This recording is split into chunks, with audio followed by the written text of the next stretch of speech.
आप सभी को मेरा नमस्कार। जय श्री राम। आज मैं आप सभी को नवरात्र में घर स्थापना, दुर्गा पूजन सामग्री और विधि बताने जा रही हूँ कि यह किस प्रकार किया जाता है। अश्विन मास की शुक्ल पक्ष की प्रतिपदा से नवमी तक को नवरात्र कहते हैं।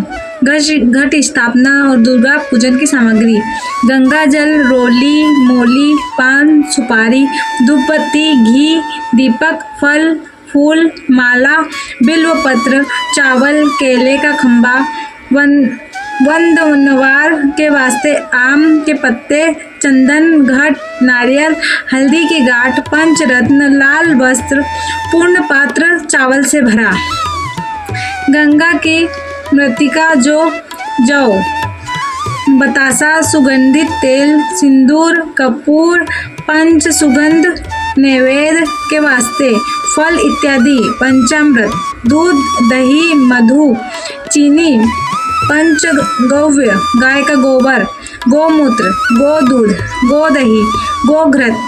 दुर्गा की पूजा की स्वर्ण मूर्ति अथवा मृत्तिका की प्रतिमा, कुमारी पूजन के लिए वस्त्र, आभूषण तथा नैवेद्य आदि।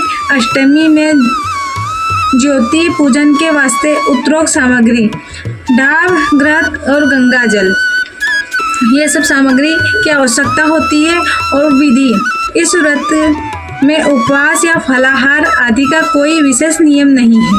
प्रातः काल उठकर स्नान करके मंदिर में जाकर या घर पर ही नवरात्रों में दुर्गा जी का ध्यान करके यह कथा पढ़नी चाहिए।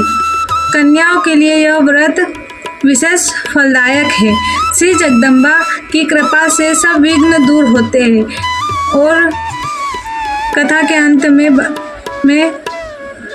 बारंबार दुर्गा माता की तेरी सदा ही जय हो, दुर्गा माता तेरी सदा ही जय हो का उच्चारण करें। अश्विन मास के शुक्ल पक्ष की प्रतिपदा से लेकर 9 दिन तक विधि पूर्वक व्रत करें। यदि दिन भर का व्रत न कर सके तो एक समय का भोजन करें। पढ़े लिखे ब्राह्मणों से पूछकर घट की स्थापना करें और वाटिका बनाकर उसको प्रतिदिन जल से सींचे। महाकाली, महालक्ष्मी और महासरस्वती की मूर्तियां बनाकर उनकी नित्य विधि सहित पूजा करें और पुष्पों को विधि पूर्वक आर्घ्य दें। बिजोरा के फूल से आर्घ्य देने से रूप की प्राप्ति होती है। जायफल के कीर्ति दाग से कार्य सिद्ध होता है। आंवले से सुख और केले से भूषण की प्राप्ति होती है। इस प्रकार फलों का आर्घ्य देकर यथा विधि से हवन करें। खांड, घी, गेहूँ, शहद, जौ, तिल, बिल्व, नारियल, दाख और कदम, इनसे हवन करें। गेहूँ होम करने से लक्ष्मी की प्राप्ति होती है। खीर व चंपा के पुष्पों से धन और पत्तों से तेज और सुख की प्राप्ति होती है। आंवले से कीर्ति और केले से पुत्र प्राप्त होता है। कमल से राज समान दिखने वाले दाखों से सुख संपत्ति की प्राप्ति होती है। खांड, घी, नारियल, शहद और जौ, तिल, इनसे तथा फलों से होम करने से मनवांछित फल वस्तु की प्राप्ति होती है। व्रत करने वाला मनुष्य इस विधान से होम कर आचार्य को अत्यंत नम्रता के साथ प्रणाम करे और यज्ञ की सिद्धि के लिए उन्हें दक्षिणा दे। इस महाव्रत को पहले बताई हुई विधि के अनुसार जो कोई करता है उसके सब मनोरथ सिद्ध हो जाते हैं।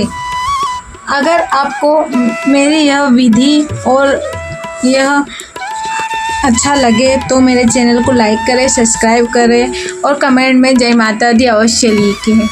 धन्यवाद।